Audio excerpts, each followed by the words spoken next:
Hi dears, welcome to Urapakkam சமையல். Yes, இன்றைக்கி நம்ம பார்க்க போகிற ரெசிபி என்னென்னு பார்த்தீங்கன்னா, பனானா லீஃப் ஒரு ஸ்வீட் பணியாரம் கேரளா ஸ்டைலில் எப்படி பண்ணுறதுன்னு வாங்க வீடியோக்குள்ளே போகலாம்.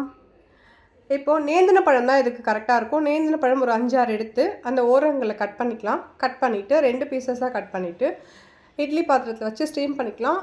5 மினிட்ஸ் போதும், மேக்ஸிமம் 5 மினிட்ஸ். அதுக்கப்புறம் ரொம்ப குழஞ்சி போயிடும். ஸோ உங்களுக்கு ரொம்ப இலகி வந்துடும். இதை வேக வச்சு 5 நிமிஷத்துக்கு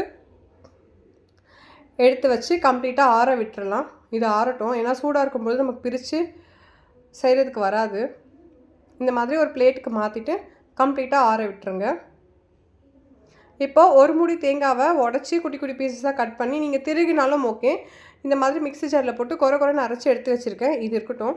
இப்போ நம்ம பனானா ஆறி இருக்குது. இதை நம்ம பிரித்து நடுவில் ஒரு இந்த மாதிரி ஒரு லேயர் இருக்கும் பாருங்கள், ஒரு தண்டு மாதிரி. அது கொஞ்சம் டைஜஸ்ட் ஆகிறதுக்கு கொஞ்சம் கஷ்டமாக இருக்கும். ஸோ அதனால் அந்த தண்டை மட்டும் நம்ம ரிமூவ் பண்ணிடலாம்.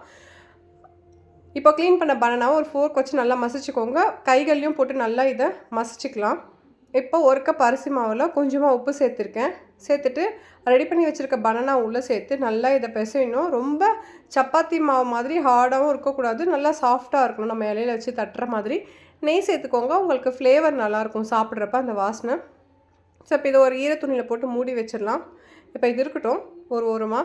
இப்போது பூரணத்துக்கு வெல்லத்தை ரெடி பண்ணிக்கோங்க. வெல்லத்தை உடச்சிட்டு கொஞ்சமாக தண்ணி சேர்த்து கரையை விட்டுடலாம். ஏன்னா அதில் மண்ணெல்லாம் இருக்கும் இல்லைங்களா. ஸோ அதனால் ஏலக்காய் ஒரு 5-6 ஏலக்காவை தட்டி அதையும் நம்ம பூரணத்தோடு சேர்க்க போகிறோம். இப்போது வெல்லம் கரைஞ்சிருச்சு, வடிகட்டிக்கலாம். நீங்கள் தூசி இல்லாத வெல்லமாக இருந்தால் அப்படியே கூட நீங்கள் பண்ணிடலாம். இப்போ வடிகட்டினதுக்கப்புறமா நம்ம ரெடி பண்ணி வச்சுருக்கிற தேங்காவை இதுக்குள்ளே சேர்த்துட்டு ஏலக்காவும் சேர்த்துக்கோங்க. அடிப்பிடிக்கக்கூடாது. இதை மீடியம் ஃப்ளேமில் வச்சுட்டு நல்லா இதை நம்ம கலந்துகிட்டே இருக்கணும். பாருங்கள், அடிப்பிடிக்கக்கூடாது. அடிப்பிடிச்சா உங்களுக்கு ஒரு மாதிரி கருகி போய் கசப்பு ஸ்மெல் வந்துடும் அந்த வெல்லம். இந்த மாதிரி கலந்துகிட்டே இருக்கணும். இப்போ இந்த அளவுக்கு கன்சிஸ்டன்சி வந்ததும் நம்ம இறக்கிடலாம்.